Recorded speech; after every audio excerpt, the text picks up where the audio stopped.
ওকে, হচ্ছে আমার কথা শোনা যাচ্ছে নাকি? হ্যাঁ, শোনা যাচ্ছে। ওকে। হ্যাঁ ভাই, শোনা আচ্ছা। যাচ্ছে। আহ, আপনাদের কি একদম ফাইল টাইল নিয়ে ম্যাটল্যাব কি আগে ইউজ করার ইয়ে আছে নাকি? একদম নিউ আর কি, সেটা জিজ্ঞেস করছি।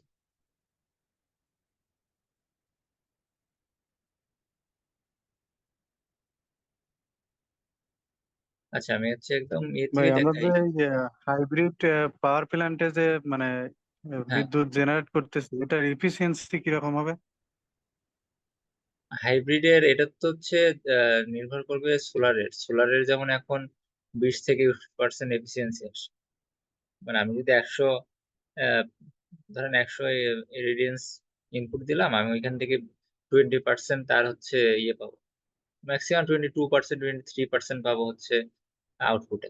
আর ইয়েতে বেশি, ফুয়েল সেলে বেশি। ফুয়েল সেলের এফিসিয়েন্সি মোটামুটি 55 থেকে 60-এর মধ্যে থাকে। এগুলা, এই দুইটা হচ্ছে দুই রকমের এফিসিয়েন্সি। আর যেগুলো আপনার ন্যাশনালি ভাবে ইউজ হয়, যেগুলো কয়লা ভিত্তিক, তেল গ্যাস ভিত্তিক, এগুলোর এফিসিয়েন্সি কিন্তু অনেক কম কম্পেয়ার টু ওইগুলার। তো এটা হচ্ছে এরকম। মানে এফিসিয়েন্সি কিন্তু আবার ওটা ইয়ে করা যাবে না যে আমাদের 70-80% এফিসিয়েন্সি আসতেছে, এগুলো কিন্তু কোনো পাওয়ার প্ল্যান্টে আসে না, কয়লা ভিত্তিক হোক গ্যাস ভিত্তিক হোক, এগুলোতে কিন্তু হয় না। এফিসিয়েন্সি মোটামুটি সবচেয়ে বেশি আসে এই যে ফুয়েল কম্বাইনে সেলে। তো মনে হয় সর্বোচ্চ 50%। ফুয়েল সেলে ম্যাক্সিমাম আসে এখন পর্যন্ত যেসব ইয়েতে আছে। আর আরেকটা এফিসিয়েন্সির ইয়েটা খুব ভালো আসে, সেটা হচ্ছে নিউক্লিয়ারে এফিসিয়েন্সি কম আসলেও ওইটার ইয়েটা বেশি হয়, গ্রহণযোগ্যতা হয় কিসের জন্য বেশি, কারণ আমি একটা নিউক্লিয়ার 1 কেজি ফুয়েল আমি কন্টিনিউয়াস ইউজ করতেছি, তো ইউজ করতেছি এরকম। হ্যাঁ, কিন্তু অন্যান্য ফুয়েলে তা না, বার্ন আউট হয়ে যায়। কিন্তু নিউক্লিয়ারটা অনেকদিন চলে। এই জন্য কস্ট থাকলেও ওর এফিসিয়েন্সি কম হলেও ইয়ে, কিন্তু এগুলো সবগুলোরই এফিসিয়েন্সি 30 থেকে 40% এগুলোর মধ্যে থাকে।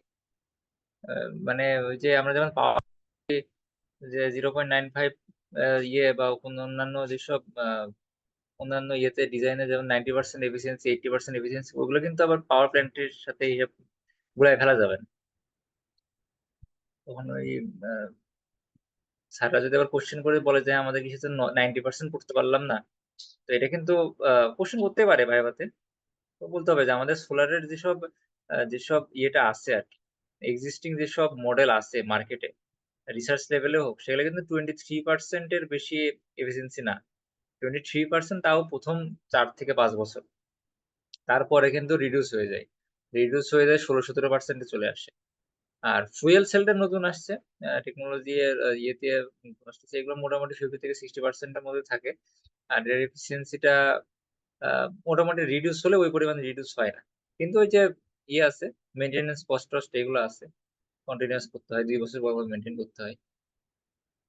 আচ্ছা, এটা হচ্ছে আমি যখন ম্যাটল্যাব ওপেন করবো তখন তো আবার এই উইন্ডোটা আসে। আমরা কোডিং লেখার সময় নিউ স্ক্রিপ্ট নেই, তো নিউ স্ক্রিপ্ট নেওয়ার দরকার নাই, কারণ আমরা এখানে তার কোডিং লিখবো না। আমি চলে যাব সিমুলিংকে। এইখানে এই যে মাঝখানে একটা থাকে সিমুলিংক, এই পয়েন্টে এসে ক্লিক করলে এই সিমুলিংক স্টার্ট হওয়া শুরু করে, এই ইনিশিয়ালাইজিং হবে।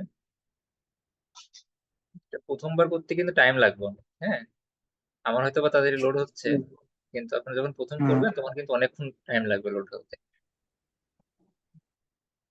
তো তাই জন্য বারবার ওই সিমুলিং এর উপরে ক্লিক করার প্রয়োজন নাই। বারবার ক্লিক করলে কি হবে, ওই অনেক কয়টা উইন্ডো ওপেন হয়ে যাবে, তখন আপনার সিস্টেমে ক্র্যাশ করবে, মানে বন্ধ হয়ে যাবে আর কি পিসি। এটা মানে র্যামের উপর যখন ওভারক্লক হয়ে যাবে, তো একবার প্রেস করে ওয়েট করবেন যে কি হচ্ছে দেখার জন্য। মানে টাইম নেই, আমারটা যত দ্রুত হলো তা হবে না। আপনারা যখন প্রথমবার করে কাজ টাজ করে সেভটি করে রেখে দিবেন, তারপরে 10 মিনিট তারপর থেকে কাজ করলে কিন্তু আমার মতনই ওপেন হবে তাদের। তো এটার পরে আমরা একদম চলে আসি এখানে যে উইন্ডোটা থাকে। এই যে আমার এখানে দেখেন অনেক রিসেন্ট অনেকগুলা করা আছে, তা আমি এগুলো কাজ করছি জন্য এগুলো আছে, আপনাদের কিন্তু এগুলো কিছু থাকবে না। আপনার জাস্ট এই যে লার্ন অংশটুকু থাকবে, এগুলো সব ফাঁকা থাকবে। আর এইখানে এসে মাই টেমপ্লেটসও থাকবে না, কারণ আপনারা তো কোনো কাজ করেন নাই।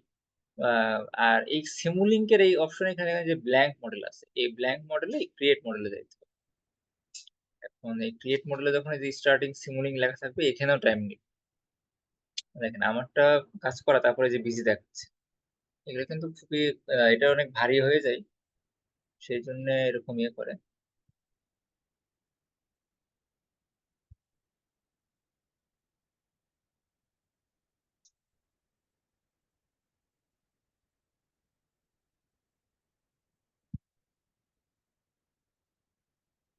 আচ্ছা, দেখেন এই যে ওই যখন ওইটা ইয়ে হয়ে যাবে, মানে ওই মডেলটা যখন চালু হয়ে যাবে, হওয়ার পরে দেখেন যে এরকম একটা উইন্ডো চলে আসবে। এইটাই হচ্ছে আমার Simulink এর মেইন উইন্ডো। এটা যদি আমি বড় করে নেই এইটা। এটা হচ্ছে সেই জিনিস। এটাই হচ্ছে আমার পুরা ইয়ে আরকি। এখানে অন্যান্য সফটওয়্যারের মতন যে গ্রাফিক্যাল ইন্টারফেস থাকে না। মানে ওই যে খাসকাটা দাগ-টাগ থাকে না। PSpice বা Proteus বা Multisim এর মতন। একদম ক্লিয়ার ওপেন উইন্ডো। তো এইখানে এসে আমাদের এখন প্রত্যেকটা ব্লক নিতে হয়। কোন সিস্টেমের জন্য কোন ব্লক। এখন যদি ধরেন খেয়াল করি যে আমার ১ম এ আমার এখানে ব্লকগুলো আমি নিবো কোথায় থেকে? তো আগের ভার্সন গুলাই এগুলা যে প্রত্যেকটা ভার্সনের লাইব্রেরি আছে। এই লাইব্রেরিতে গেলে দেখবেন যে লাইব্রেরি যখন ওপেন করবেন, একটা ক্লিক করবেন, তখন এই যে এখানে ইনিশিয়ালাইজিং হবে, হয়ে যে লাইব্রেরিটা ওপেন হয়ে যাবে। এর ভিতরে যে কমনলি ইউজড ব্লকস, বিভিন্ন ব্লকস-টক্স সব এখানে দেওয়া আছে। এটা হচ্ছে এটা। আর এখন হচ্ছে অনেক ব্লক তো আমি এখানে খুঁজে পাবো না যে এর ভিতরে কোনটার মধ্যে কোন বই যেমন এই যে RESTful এর ব্লক আছে, AutoSAR ব্লক আছে। এগুলো তো আর আমরা তো সবগুলা জানি না যে এটার ভিতরে কি আছে। কিন্তু আমরা তো একটা জিনিস জানি যে আমরা যেসব কম্পোনেন্ট ইউজ করি সেগুলো তো আমরা জানি যে আসলে কি। তো ধরেন আমি এখানে ইয়ে খুঁজবো, একটা সিরিজ RLC সার্কিট খুঁজবো। এখন এখানে আমি লিখতে হবে সিরিজ RLC আ সিরিজ RLC এখানে ব্রাঞ্চ লিখে দিলাম। এই ব্রাঞ্চ লিখে এখানে যদি আমি এন্টার প্রেস করি, এই যে এখানে সার্চ করি। সার্চ করে দেখেন এই যে এখানে একটা ব্লক চলে আসছে। কারণ এই যে সিরিজ RLC ব্রাঞ্চ এখন 3 ফেজ ২ টা ফেজের জন্য আছে সিঙ্গেল ফেজ, 3 ফেজ। আমি এখন যেটা নিবো সেটার উপরে এই ক্লিক করে ডাবল ক্লিক করলে এই যে এখানে দেখেন লেখা আছে রাইট ক্লিক করে যে এড ব্লক টু মডেল, হ্যাঁ? তো এইখানে যদি প্রেস করি তাহলে যখন এই যে এড ব্লক টু মডেল করলে এটা এখানে চলে আসবে আরকি। আচ্ছা, এটা কি আসতেছে না? টাইম নেই ১ম বারের জন্য। এড ব্লক মডেল এন্ড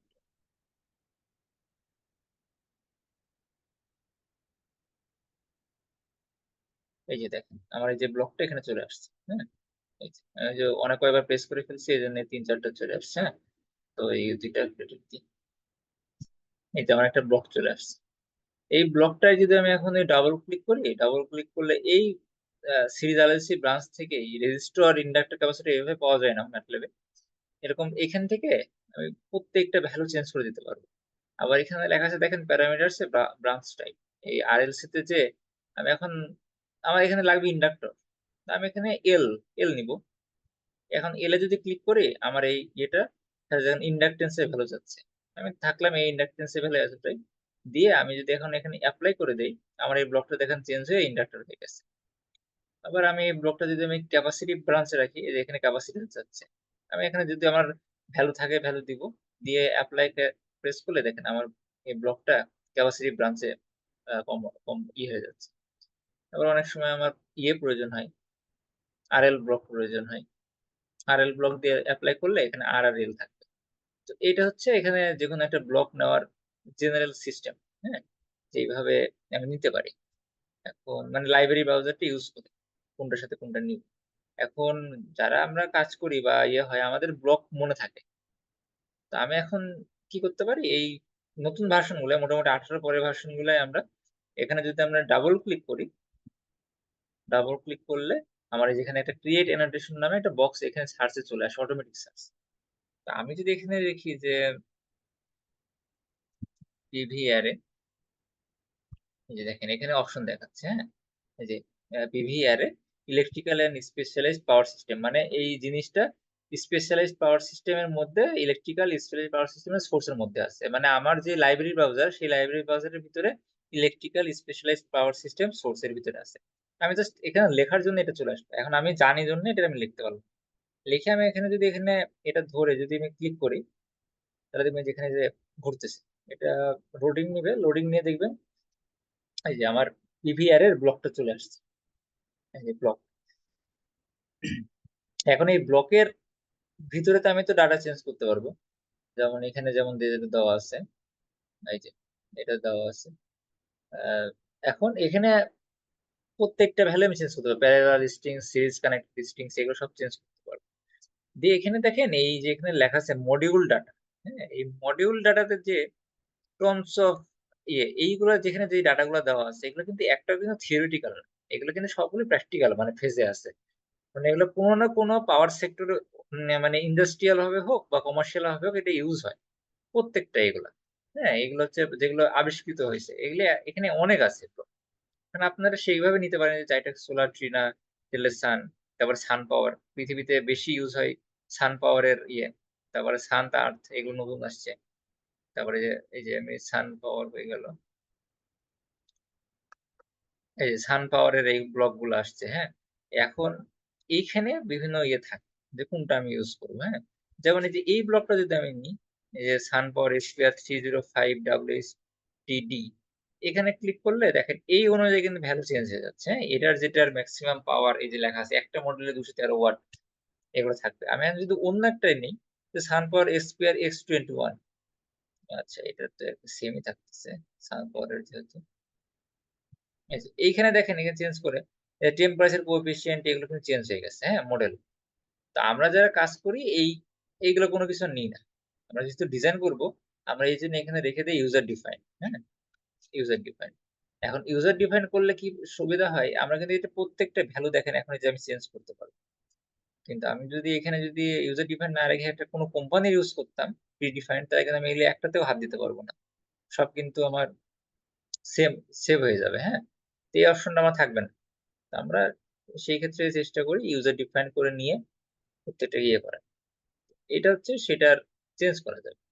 এখন চেঞ্জ করলাম। করে এখন এই যে আপনারা যে ব্লক খুঁজতেছেন, আপনাদের কিন্তু প্রত্যেকটা ব্লকের নিচে যেভাবে কিন্তু নিচে লেখা আছে, হ্যাঁ? নাম কোনটার কি।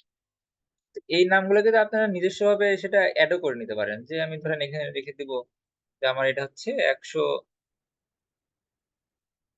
১২০ কিলোওয়াটের একটা পিভি অ্যারে। এই যে ১২০ কিলোওয়াট লিখে দিলাম। কিন্তু এই লিখলেই যে আমার এই ব্লকের নাম চেঞ্জ হবে তা না। অনেক সময় যে অনেকে ব্লক খুঁজে পান না আপনারা যে কোন ব্লক এটা নিয়ে আসছে। আমি তো নিজে বানাই নিয়ে আসি নাই। MATLAB এর ভিতরেই আছে সেগুলো আমি করতেছি। তো এইখানে আপনার ডবল ক্লিক করলে এইখানে দেখবেন যখন আমার যে ব্লকটা ওপেন হবে তখন এই দেখেন এখানে কিন্তু লেখাই আছে যে পিভি অ্যারে মাস্ক। হ্যাঁ? পিভি অ্যারে লিখে মানে এই ব্লকটার নাম আছে পিভি অ্যারে। হ্যাঁ? এটা কিন্তু আমি তখন ইয়ে করব যে আমি ১২০ কিলোওয়াট লিখছি এটা এই ভ্যালুটা এখানে আসছে। যা লিখবো সব এখানে চলে আসবে। কিন্তু এটার আসল নাম এই যে পিভি অ্যারে। এখন এটা কি কাজে ব্যবহৃত হয়, কি ধরনের সোর্স দিবে সেগুলো কিন্তু সব এখানে ডিটেইলস এ লেখাই থাকে। Implements PV array build of strings হ্যাঁ? এগুলো সবই লেখা থাকে। তো এই প্যারামিটারস এগুলো যদি ব্যবহার কিছু জিনিস আছে যেগুলোতে হাত দেওয়ার দরকার নেই। যেমন অ্যাডভান্স এইগুলা ব্রেক অ্যালজেব্রিক গ্রুপ এগুলোতে আপনি তো হচ্ছে VBR এর তো নিউমেরিক্যাল এনালাইসিস করবেন না। তো এইগুলোর জায়গাতে হাত দিতে কোনো দরকার নাই। যেগুলোর প্রয়োজন বেসিক সেগুলোতে হাত দিবেন। তো এটা গেল। এখন থাকে যে আমি PVR তে আমি ইয়ে দিব কিভাবে? ইরিডিয়েন্স এর ভ্যালুটা দিব কিভাবে? ওটার জন্য আমাদেরকে কনস্ট্যান্ট নিতে হয়। তো আমি যে আবার ডাবল ক্লিক করলাম, CONS লিখলাম। এই যে কনস্ট্যান্ট চলে আসলো এই যে ওখানে সার্চে দেখা যাচ্ছে কনস্ট্যান্ট র‍্যাম এত কিছু না, আমার কনস্ট্যান্ট লাগবে।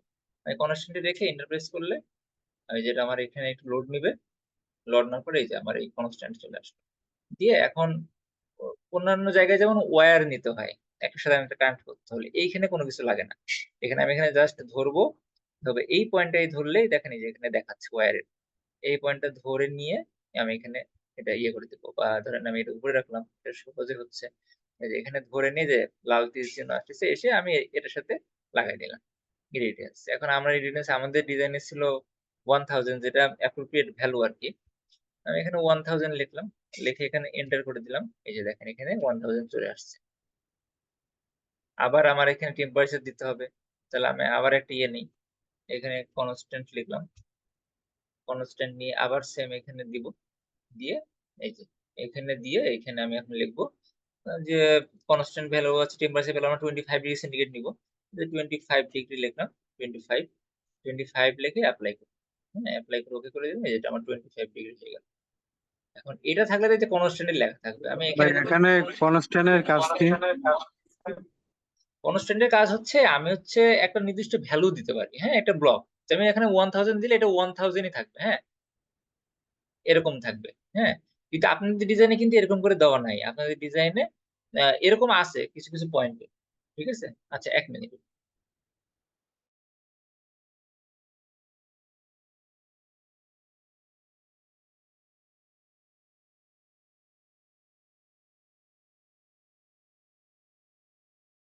আমি এখানে দিচ্ছি কি জন্য, আপনাদের কিন্তু কিছু কিছু ইয়ে ছিল। আচ্ছা আমি এটা যে বের করি,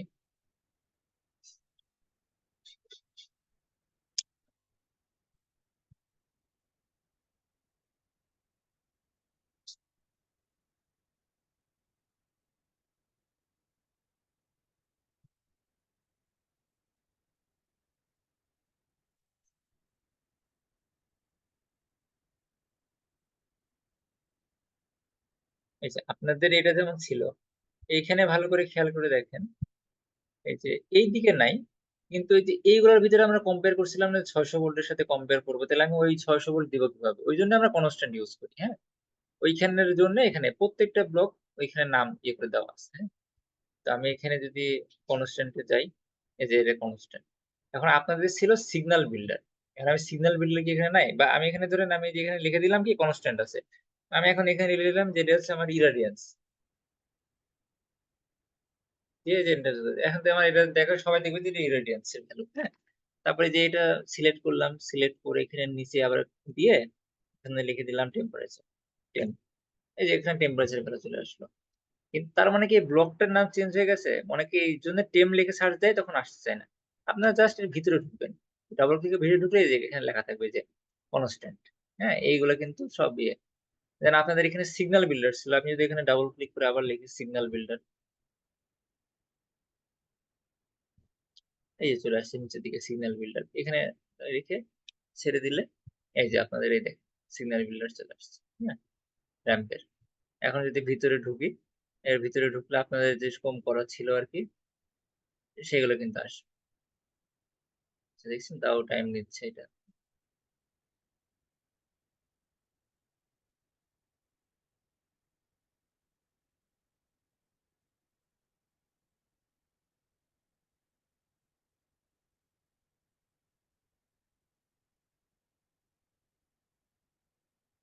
আসলে এই সিগন্যাল বিল্ডারটা আসলে ম্যাটল্যাবের কোনো ইয়ে না আর কি, ব্লক না। এই ব্লকটা চাইনিজ একজন ভদ্রলোক ডিজাইন করছিলেন, তার কাছ থেকে ইয়ে করে নেওয়া, মানে ম্যাটল্যাব ইয়ে হিসেবে নিছে।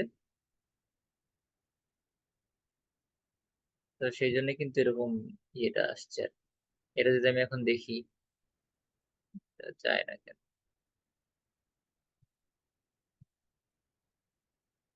এবার গেছে এই সিগন্যাল বিল্ডারে যে কিন্তু আমি কিন্তু এটাকে চেঞ্জ করতে পারবো। হ্যাঁ, এই যে এটাকে নিয়ে আমি কম বেশি করে দিতে পারবো, এই যে কম বেশি করতে করে সিগন্যালটা চেঞ্জ করে নিতে পারবো, যেটা আপনাদের ডিজাইনে করা আছে। হ্যাঁ, তো এটা হচ্ছে সেরকম জিনিস। তারপর আমরা আমরা আউটপুট দেখি স্কোপের মাধ্যমে। আবার এখানে যদি ডাবল ক্লিক করে স্কোপ লিখি, তাহলে এই যে আমার স্কোপটা চলে আসবে। এটাকে ধরে ভাই, কিন্তু এগুলা সম্পর্কে মানে কোথাও কি লেখা আছে যে এটার এই কাজ? তাহলে মানে ভালো এটা, হইতো আর কি। এটার এই কাজ হচ্ছে আপনাদের ওই যে ইয়েতে লেখা আছে। হ্যাঁ, মানে কিভাবে কি কাজ করা হচ্ছে বইয়ে। আর এই স্কোপের ভিতরে, স্কোপের কি কাজ, হ্যাঁ, এই জাস্ট ব্লকের ভিতরে ঢুকবেন।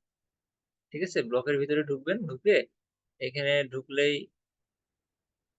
আচ্ছা এটাও টাইম নিচ্ছে একটু, এই যে এইগুলোকে যে এখানে কিন্তু যে স্কোপে কিন্তু আমরা আউটপুট দেখি, এই জন্য কিন্তু যে একটা গ্রাফ দেখাচ্ছে আউটপুট গ্রাফ। হ্যাঁ, তারপরে আমি যদি, আচ্ছা আমি যেটা বললেন ওইটার জন্য যদি আমি কি ব্লক থাকবো, আমি হচ্ছে একটা ইয়ে নেই, ইয়ে নেই, থ্রি ফেজ সোর্স নেই। থ্রি ফেজ সোর্স নিলাম, এই যে আমার হচ্ছে থ্রি ফেজ একটা সোর্স। থ্রি ফেজ সোর্স মানে কিন্তু এখানে আমার একটা জেনারেটর আর কি, অল্টারনেটর। এখন এই থ্রি ফেজ সোর্স এর ভিতরে কিন্তু যে লেখা আছে three phase voltage source in series with RL branch. হ্যাঁ, আমরা ক্যাপাসিটি পে ইয়ে করি, নেগলেক্ট করি, সেজন্য কিন্তু আরএল ব্রাঞ্চ লেখা। তারপরে এই ভিতরে যদি খেয়াল করে দেখেন, এখানে কিন্তু অনেক কিছু আছে, যেমন এটা হচ্ছে 25 কেভির একটা জেনারেটর, কিন্তু আমাদের দেশে কিন্তু 25 কেভি ইউজ হয় না, আমাদের দেশে হয় 11 কেভি। তাহলে এটাকে ক্লিক করে 11 কেভিতে নিতে হবে। হ্যাঁ, 11 কেভি। আবার আমাদের দেশে 50 হার্জ ইউজ হয়, 60 হার্জ হয় না, তাহলে আমাকে 50-তে নিতে হবে। নিয়ে যে এগুলোতে ডিলিট করে দিতে হবে। তারপরে যে লোড ফ্লো কিরকম, সুইং না কিরকম, এগুলোর জন্য ইয়ে অনেক ইয়ে দরকার, এগুলোর জন্য চেঞ্জ করার প্রয়োজন নেই। তারপরে কনফিগারেশন ওয়াইজি, এরকম এই যে ওয়াইজি থাকো দিয়ে এখানে যদি আমি অ্যাপ্লাই করে দিই, তা আমার ওইটা কিন্তু ওই ভ্যালুতে অ্যাপ্লাই হয়ে যাবে। হ্যাঁ, এইটা হচ্ছে আপনার মোটামুটি কোন ভাবে কি নিবেন, কোন ব্লক আর কি ইয়ে করবেন, সেটা কিন্তু এটা। এখন আরেকটা জিনিস ভুল হয়, আমরা এখানে যে রান করি, এখানে আমরা স্টপ টাইম এখানে অনেক দিয়ে রাখি। যে অনেকে মনে করি কি আমি 10 মিনিটের জন্য রান করবো বা এটা, কিন্তু কোনো সফটওয়্যার, ইলেকট্রিক্যাল সফটওয়্যার কিন্তু অত টাইম ফ্রেমের জন্য রান করার প্রয়োজন হয় না। আমরা কিন্তু ম্যাক্সিমাম রান করি, খুবই প্যারায় পড়লে আমরা 1 সেকেন্ডের জন্য রান করি। ঠিক আছে? 1 সেকেন্ডের জন্য। কিন্তু বেশিরভাগ সময় আমরা রান করি 0.5 সেকেন্ডের জন্য। যেখানে স্টপ টাইম 5 সেকেন্ডের জন্য। তার কারণ কি? এত ইয়ে করার? কারণ আমি যদি একটা ছোট্ট 5 সেকেন্ডের 1 সেকেন্ডের জন্য চেক করি, তাহলে কিন্তু আমি কিন্তু পুরা সিনারিওটা পাইয়ে যাই। আবার আমার 0.5 সেকেন্ড রান করতে কিন্তু আমার যদি একটা বড় সিস্টেম হয়, মানে আপনার যে সিস্টেম, এটা কিন্তু আপনি যখন ১ম রান করবেন, এই সিস্টেমটা যখন ১ম রান করবেন, আপনার কিন্তু ৩০ থেকে ৪০ মিনিট লাগবে। এক সিস্টেম রান করতে ১ম বারে কম্পাইল হয়ে রান হইতে। তাহলে আমি যদি এখানে যদি ১০-১৫ মিনিট বা ১ ঘন্টার জন্য দেই, তাহলে কিন্তু এটা হবে না। আমরা এখানে MATLAB এ আ আমরা সবগুলো দেখে নিই যে সিস্টেম কাজ করতেছে কিনা। যদি আমাদের মনে হয় যে না, আমি ২৪ ঘন্টা টাইম ফ্রেমের জন্য আমি রান করব। তখন তাহলে কি হবে? আমার হচ্ছে আ ইটাবে যাইতে হবে। অন্য কোনো স্পেশালাইজড সফটওয়্যারে যাইতে হবে। এখানেও করা যাবে। কিন্তু এটা করতে হলে আপনার কিন্তু মানে ইউনিভার্সিটির আ বা কোনো কোম্পানির কিন্তু পিসি সেটআপ থাকতে হবে। মানে ওইখানে একটা সার্ভারের সেটআপ থাকতে হবে। দেখা যাচ্ছে যে ১২৮ জিবি র‍্যাম, কয়েক টেরাবাইটের হচ্ছে তার হচ্ছে এসএসডি এরকম করে। মানে বড় সিস্টেম লাগবে তার। কারণ এটাই 0.5 সেকেন্ডের জন্য রান করলে কিন্তু অনেক এমবি হয়ে যায়। মানে আপনার মোটামুটি ৭ থেকে ৮ জিবি ডাটা এসএসডি খেয়ে নেয়। আপনি যদি অত বড় দিতে চান, তাহলে কিন্তু ওটা ভায়াবল না। হুম? তো এটা হচ্ছে এটা। তো আর বেশি কিছু এখানে নাড়াচাড়া করার দরকার নেই। এখানে নাড়াচাড়া না করলেই ভালো। তো আরেকটা জিনিস হচ্ছে সিলি জিনিস, কিন্তু অনেকে ভুল করে যে অনেক সময় আমরা কি করি এটাকে অনেক জুম করে ফেলি। হ্যাঁ? জুম করে আমি এখন ব্যাক এ যাইতে পারি না। যে আসলে কোন জায়গায় আছে আমি আর ব্যাক এ যাচ্ছি না। অনেক সময় মাউস, এটা অনেক ভারী সফটওয়্যার, মাউস-টাউস অনেক সময় আ প্যান করা কষ্ট হয়ে যায়। তখন দেখবেন এই যে এই বাম সাইডে দেখেন কয়েকটা এই যে ইয়ে আছে, এইখানে লেখা আছে। হ্যাঁ? এখানে যেমন লেখা আছে জুম, তারপরে লেখা আছে ফিট টু ভিউ। তারপরে এখানে বেশ কিছু অ্যানোটেশন দেওয়ার জায়গা আছে, ইমেজ দেওয়ার জায়গা আছে, এরিয়া দেওয়ার জায়গা আছে। তো এখানে যদি যে ফিট টু ভিউ এ দেন, এখানে দিলে এটা কিন্তু আমার সুন্দর জায়গা মতো চলে আসবে। হ্যাঁ? এটা বড় সিস্টেম হলে আরো বড় জায়গায় চলে যাবে। তো এইটা হচ্ছে মোটামুটি আপনি কিভাবে ব্লক নিবেন, কিভাবে কানেকশন দিবেন। আর এইখানে অন্যান্য কানেকশন যেগুলা, যে এখানে যে এটার সাথে সিরিজ প্যারালাল, যেমন আমাকে ভোল্টেজ সোর্স কে আমার কিন্তু মানে ভোল্টেজ যেটা আমি ইয়ে করি, ভোল্টমিটারকে আমার সবসময় কিন্তু প্যারালাল এ দিতে হয়। আপনি যদি এখানে সিরিজে লাগাই দেন, তাহলে তো সারাদিন ধরে ডাটা আসবে না, ইয়েও হবে না। এগুলো তো বেসিক জিনিস যে কোনটা সিরিজে লাগাইতে হয়, কোনটা প্যারালাল লাগাইতে হয়, এরকম কিন্তু। হ্যাঁ? এটা হচ্ছে সেই জিনিস গেল। তো এই হচ্ছে মোটামুটি আপনাদের মানে কিভাবে সফটওয়্যারের বেসিক। আর আচ্ছা, আরেকটা জিনিস দেখাই দেই, এটা আমি সচরাচর দেখাই না। আপনারা এই যে সিমুলেশন এ তো এটা ডিজাইনটা রান করা হয়। তো অনেক সময় এই যে মডেলিং এ যাইতে হয়। হ্যাঁ? মডেলিং এ যাইতে যেয়ে আমার এখানে এই যে মডেল সেটিংস এ যাইতে হয়। মডেল সেটিংস নামে একটা অপশন আছে। এই মডেল সেটিংস এ গেলে আমি পুরা মডেল কিভাবে আমি রান করব। ঠিক আছে? মানে কোন পর্যায়ে রান করব, কিভাবে রান করব, কি আমি ডাটা দেখতে চাই। আমি ডাটার করব কোন পয়েন্ট পর্যন্ত। মানে এটা ব্যাকগ্রাউন্ড এডিটিং এর মতো। এখানে দেখুন লেখা আছে সিমুলেশন টাইম 0 থেকে স্টপ টাইম 0.5। অনেকে কি করে? অনেক যখন ভারী সফটওয়্যার হয়ে যায়, অনেক ভারী ডিজাইন হয়ে যায়, তখন কিন্তু আমার এই যে অটোমেটিক সলভার সিলেকশন, এই পয়েন্টে কিন্তু আমার এই জিনিসটা MATLAB সলভ করতে পারে না। সলভ করতে পারে না বলতে, যখন আমার বেশি ব্লক হবে, বেশি ডাটা হবে, তখন কিন্তু MATLAB এর রান টাইম এ প্রবলেম হয়। MATLAB এর কিন্তু ইনিশিয়ালাইজেশন করতে প্রবলেম হয়। মানে ক্যালকুলেশন গুলো করতে। আল্টিমেটলি সে তো ম্যাথমেটিক্যাল প্রবলেমই সলভ করে। আমি উপরের ব্লক দেখি, কিন্তু ভিতরে তো ম্যাথমেটিক্যাল ক্যালকুলেশন হয়। তো সেই জায়গায় কি করতে হয়? অনেক সময় আমাদেরকে ভারী সলভার নিতে হয়। আমরা যেমন ওই যে অর্ডিনারি ডিফারেনশিয়াল ইকুয়েশন করছি, করে নিউটন-র্যাফসন মেথড করছি, এর অনেক মেথড করছি। এইখানে দেখেন দেওয়া আছে যে OD45, Dormand Prince method, Boyarsky-Champagne method, Adams method, তারপরে এই যে এইগুলা। এইগুলা তখন কিন্তু আমাদেরকে এইখানে সিলেক্ট করে দিতে হয়। OD23, এই যে ট্রাপিজয়েডাল মেথড, এইগুলা কিন্তু আমাদের তখন সলভ করে দিতে হয়। হ্যাঁ? এইটা হচ্ছে এটার পয়েন্ট। আর এই যে সলভার ডিটেইলস অনেক কিছু আছে এগুলা। এইগুলোতে হাত না দেওয়ারই ইয়ে। আবার ডাটা ইম্পোর্টেন্ট থাকে। এগুলা আসলে ভিতরে যাওয়ার দরকার নেই। এগুলা যদি প্রফেশনাল ভাবে কখনো করতে যান, তখন ওইগুলো জানলে হবে। এই হচ্ছে মোটামুটি আপনাদের ইয়ে। এই ভিডিওটা আমি ইয়ে করে দিয়ে দিব।